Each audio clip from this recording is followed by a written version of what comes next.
Hello viewers, you are welcome to Express Politics on TVRC. I'm your host for today. My name is Abiola Michael. And with me in the studio is Dr. Akintunde Sonny Vincent. Welcome, sir. Thank you. It's good to have you once again. Now, today we are going to be talking about a major topic we are facing in Nigeria today, a major challenge, which is the security challenge in Nigeria. We are dealing with insurgency, the security challenge in Nigeria. For the past few months now, we have seen a lot of cases, a lot of kidnappings, banditry happening in Nigeria, and we are here to address it, to know the root cause and how we can provide solution to this security challenge in Nigeria. So my first question, Doctor, goes thus. What is really causing this insurgency in Nigeria, and how can we address it? Yeah, it's good to be here today. We have quite a number of them. Okay. And one among many of them is political violence. Some believe that most of our issues in this country, they have political undertones. Okay. You know, very good example is when you look at the scenario between the ruling party and the leading opposition party. Some will tell you that PDP has been there for 16 years, but at the point in time, they have to relinquish power to the whole APC, All Progressive Congress. Yes. And some currently believe that over time, the APC they've not been able to do anything substantial. They just have to leave. How are they going to leave? Some will devise some manner of means to make sure that the country experiences some modicum of instability. And that's why you see some good number of them financing terrorism. Wow. Ask yourself the starting question, that is, to what end? Why do you want to unleash mayhem on the people? It's something they tell you is to whip the sympathy of the international community. Yes. That when the country is not stable, that's when the likes of the foreign cable network will eventually have to weigh in and will project the country in a very bad image. Yes. So like I said, political violence is one of them. Another one is corruption, nepotism and tribalism. Okay, when you have corrupt politicians and not even corrupt politicians alone, corrupt public holders, public officers. Okay. When they are everywhere. You see, people want to forgetting the fact that these people, they are leading example. Yes. So when they are there at the forefront and people who are following says that these people are just corrupt, they will do anything to get the money. That's where you see even the followers who want to follow suit. They wouldn't mind. They will use us as God. Either it is they will go out there to pick ladies, and that's why you see ritual killings has become the order of the day. Yes. They're both ritual killing and serial killing. It's for the purpose of of making money. So corruption, that's where those who cannot stand for something will fall for anything. Yes. So that's part of the issue. Corruption, like I said. Another one is nepotism. Where some believe that is the government of a particular set of people. Maybe this is the government of the Yorubas. This is the government of the Hausas, the government of the Igbos. I wonder, and there's this act that is in our constitution, when we talk about the federal character, when this is missing, definitely the country will not really go the way, will not move in the direction it should. Because some believe that we not have what we call the sense of belonging. We feel that, okay, this is their thing. It's not our thing. Yeah. When you check all the cabinets, ranging from the chief of staff, ranging from the service chiefs, look at the ministers, they are all some set of people who are from a particular region or a particular blocks. You start having some ill feelings that perhaps because they are there now, they want to make it their affairs without carrying others along. So that's nepotism. Nepotism is also one of the reasons why series of insurgency or some insecurity ravaging the land. And I talked about tribalism. Okay. When there's no unity, when there's no oneness, people believe that, like the popular saying, say, united we stand, divided we fall. Yes. Another one is what I call ill discipline and other related crimes. We have some pockets of crimes here and there, like ranging from all these, jungle justice, people stealing pockets of crime here and there, and without addressing the issues, legally. People want to resort to taking law in their hands, and you cannot cure illegality with an illegality. If you are going to get anything that is illegal, you have to follow through the legal means. And another one is like like the title implies, terrorism and insurgency. When you look at terrorism at itself, like Nigeria is not far-fetched. We are not behind. For example, when you look at some part in the northern region, the northeast, the northwest, and the north central, you notice that there are some areas that are under the direction of, like we talked about the Lakurawa recently. Yes. The Lakurawa, the Hiswap. You know, when you look at the borders, our porous border, ranging from that of Niger Republic to Nigeria, you notice that some areas they were controlled by insurgents, by terrorists. And again, now we also have to look at the regional blocks. Regional blocks that has over time lead to what I called like state actors. Like now we have, at the point in time, there is the issue of Niger Delta militancy. Yes. They also have the issue of all these oil producing area, where some people believe that they are the one producing, they are the one producing the oils, and they should enjoy the larger part of the money.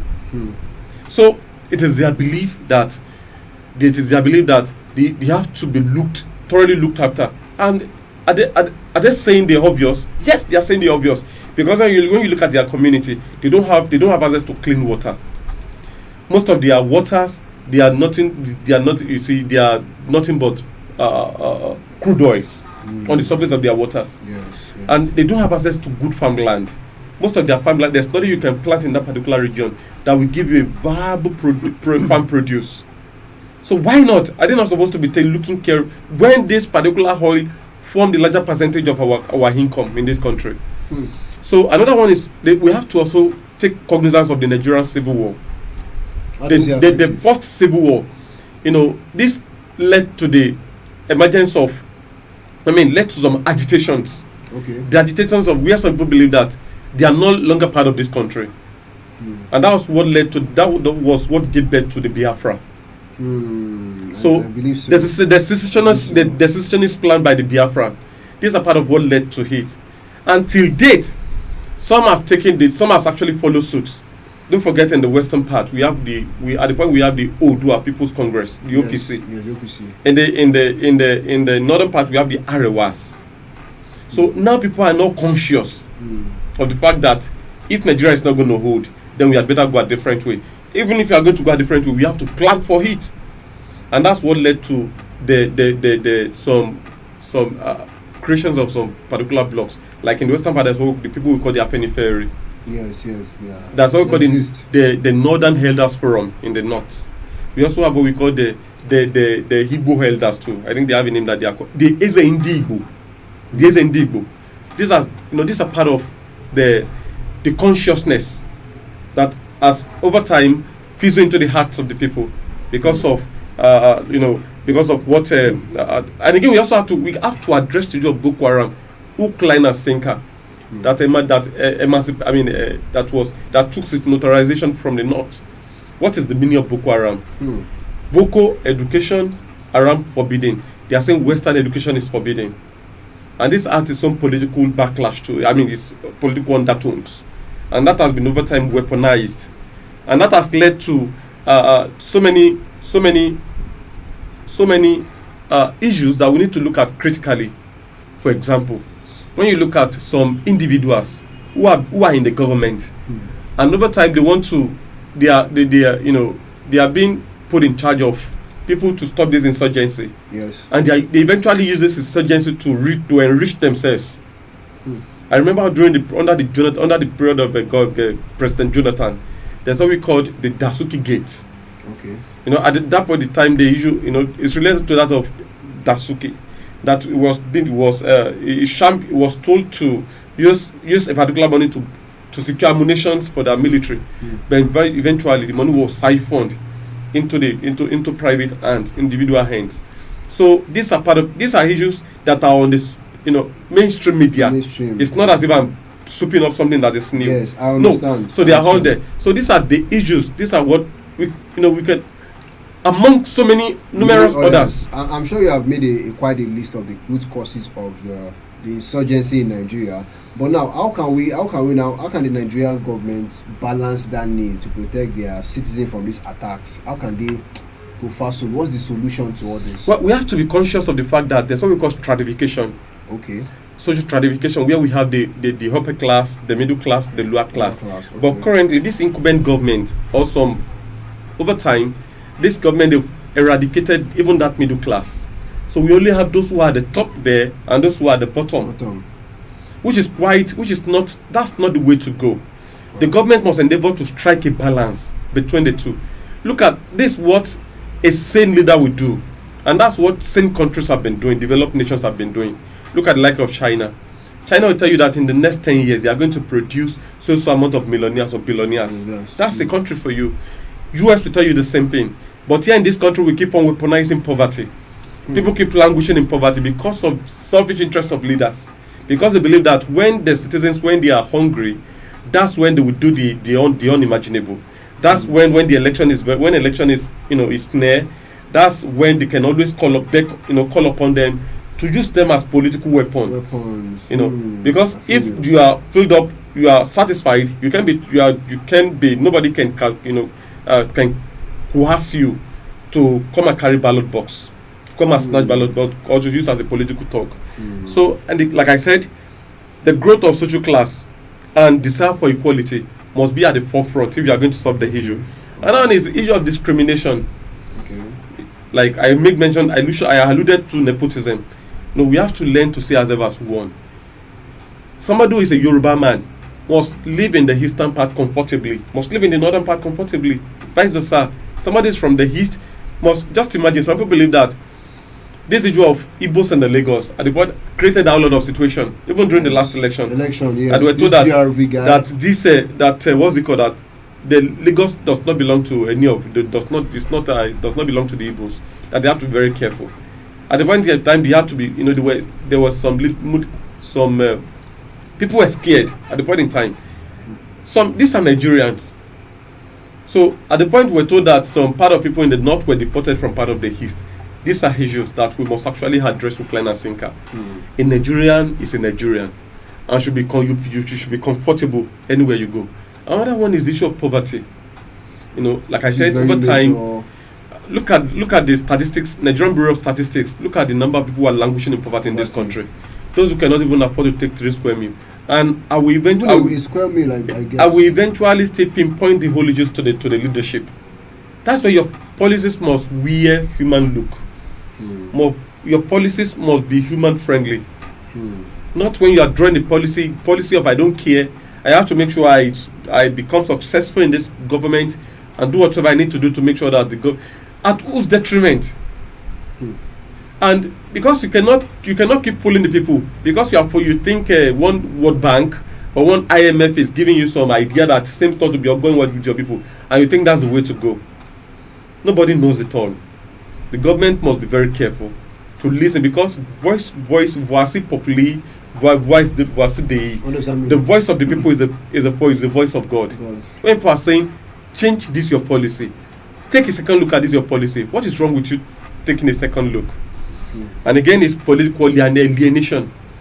But before I go into political alienation, it's good I address the issue of unemployment. The idle hand is a devil's workshop. Yes. People have graduated in this country for the past 15 years and they've not been able to lay their hands on anything. And they keep graduating. And we keep graduating students year in, year out. You see, and even those who want to go into business, the capital is not available for them to do any business. Loans not available. Even the environment is becoming is becoming so tough for them. Because when they cannot afford to get PMS to run any kind of business, are they going to say that's how are you going to call that a friendly environment?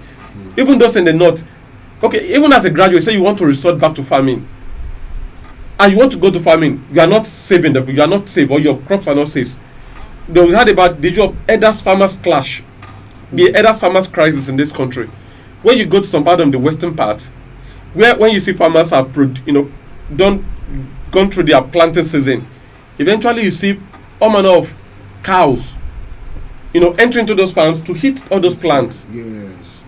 And again, even in the north, those who wants to visit their farms, they are being waylaid by insurgency, by terrorists. Killing, maiming, and killing people.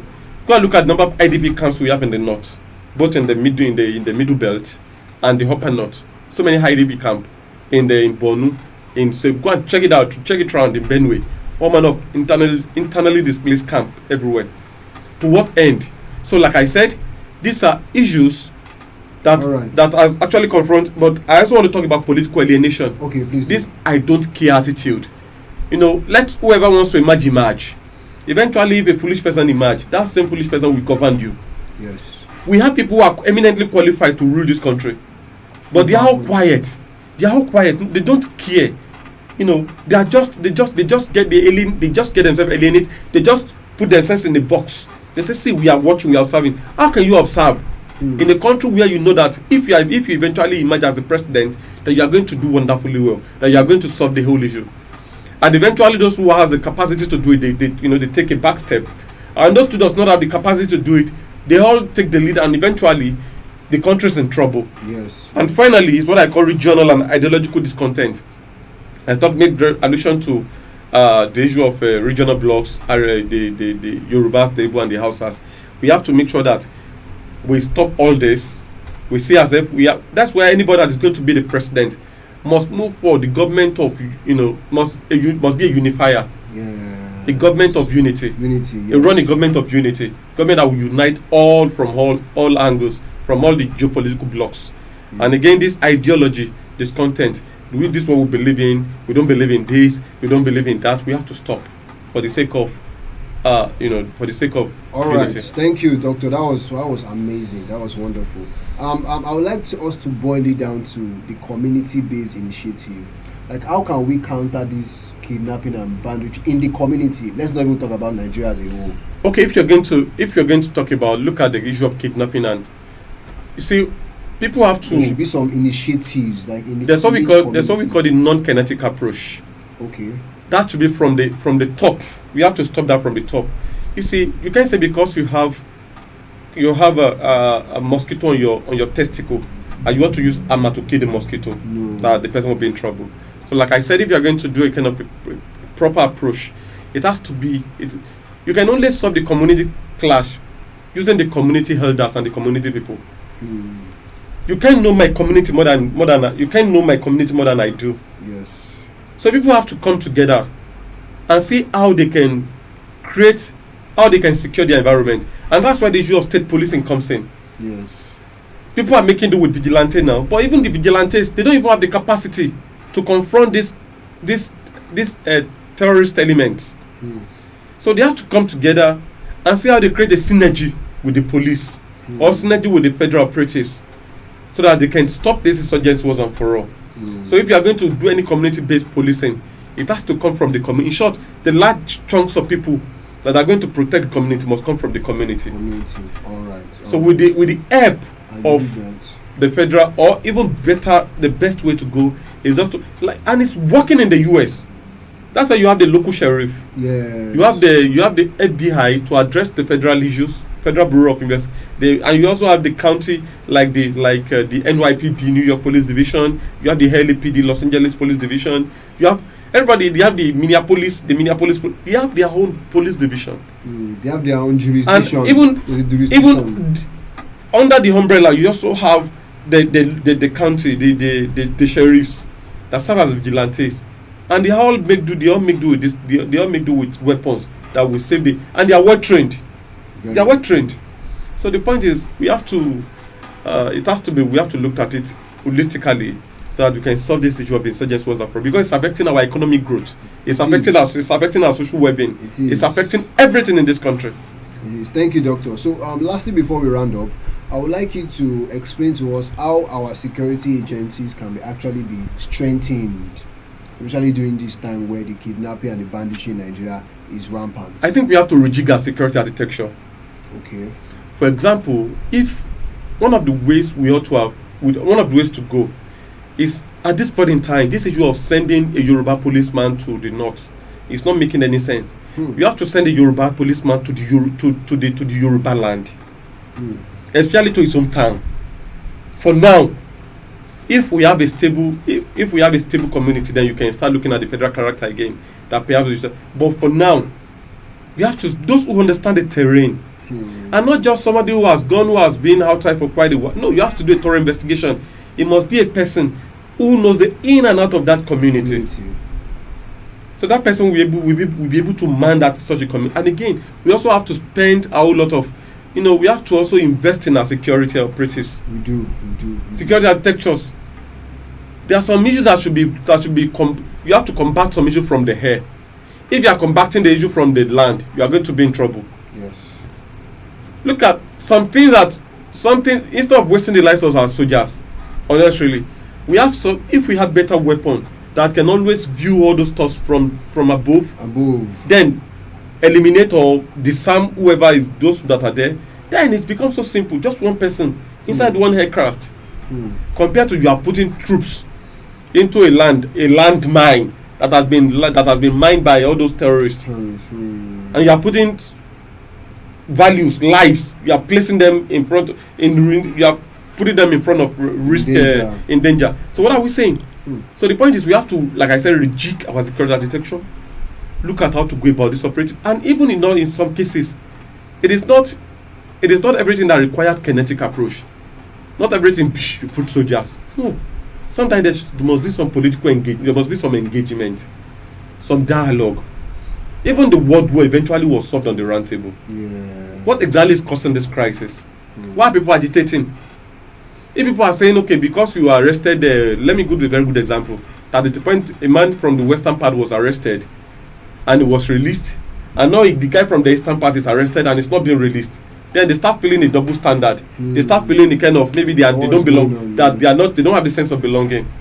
But if eventually you release that one, why not release their home too?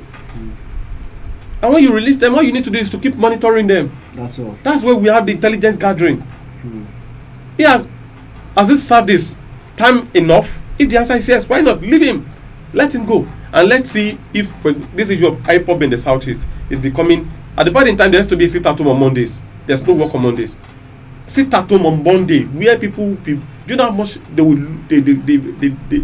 lost, they incurred for quite a while because of that sit at home. So these are things we have to look at. We have to rejig our security architecture. Things that will be solved with kinetic approach, some non-kinetic approach, some engagement, some dialogue, some meeting with elders, some meeting with those who are even the issue of unemployment. Like I said, the handle how can we engage the youth so that they won't be used as a terror, they won't be used as a machine in the hands of the enemy. Yes. So, but when you solve the issue of unemployment, people are they are up and they are doing their job. Now you're going to call them to come and start carrying bomb. And again, we also have to be also liaise with our religion